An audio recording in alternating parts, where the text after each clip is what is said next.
औषध नाही, इंजेक्शन नाही, आता ऑपरेशन शिवाय पाठ आणि मानेच्या दुखण्यापासून आराम मिळवा. NC wellness centre, Naval petrol पंपासमोर, रेल्वे लाईन, सोलापूर. हैदराबाद येथील एका मेडिकल कॉलेजमध्ये MBBS ला ऍडमिशन मिळवून देण्याचे आमिष दाखवून सोलापुरातील एका पालकाची 14 लाख रुपयांची फसवणूक केल्याचा प्रकार उघडकीस आला आहे.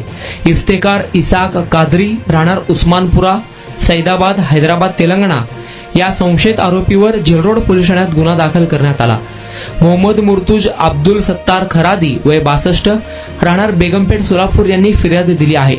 मे 2025 पासून 29 जून 2026 दरम्यान हा प्रकार घडल्याचे फिर्यादीत म्हटले आहे.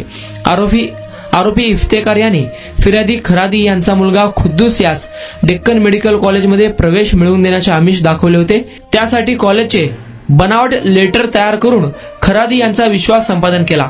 ऍडमिशनच्या नावाखाली आरोपीने एकूण 15 लाख रुपये घेतले.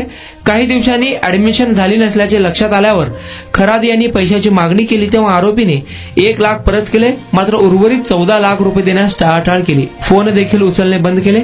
आपली फसवणूक झाल्याचे लक्षात येताच मोहम्मद मुर्तुज अब्दुल सत्तार खरादी यांनी जेलरोड पोलीस स्टेशन गाठले व या प्रकरणी पोलिसात फिर्याद दिली आहे. पुढील तपास सहाय्यक पोलीस निरीक्षक पाटील हे करत आहे. हैदराबादच्या आरोपी विरुद्ध जेलरोड पोलीस ठाण्यात गुन्हा दाखल झाला आहे. आणि आता अवस्था अशी व्हायला लागली होती की मी बसत किंवा उभा राहत नव्हतो, तर जास्तीत जास्त झोपून राहायचा प्रयत्न करायचो.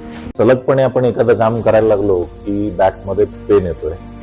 सुरुवातीला मी त्याला इग्नोर करायचा प्रयत्न केला. त्याच्यानंतर मला जाणवलं की इग्नोर करून हे काही कमी होत नाही. या ट्रीटमेंटच्या दरम्यान मला कुठल्याही गोळ्या किंवा इंजेक्शन घेण्यासाठी सुचवलं गेलं नाही. मला पाठदुखीचा खूप त्रास होता. आयुष हॉस्पिटल जयसिंगपूरमध्ये दाखवलं. त्यांनी त्यावर मला सर्जरीचा सल्ला दिला. त्यामुळे मी आज साधारणपणे 90% पर्यंत रिलीफ आहे.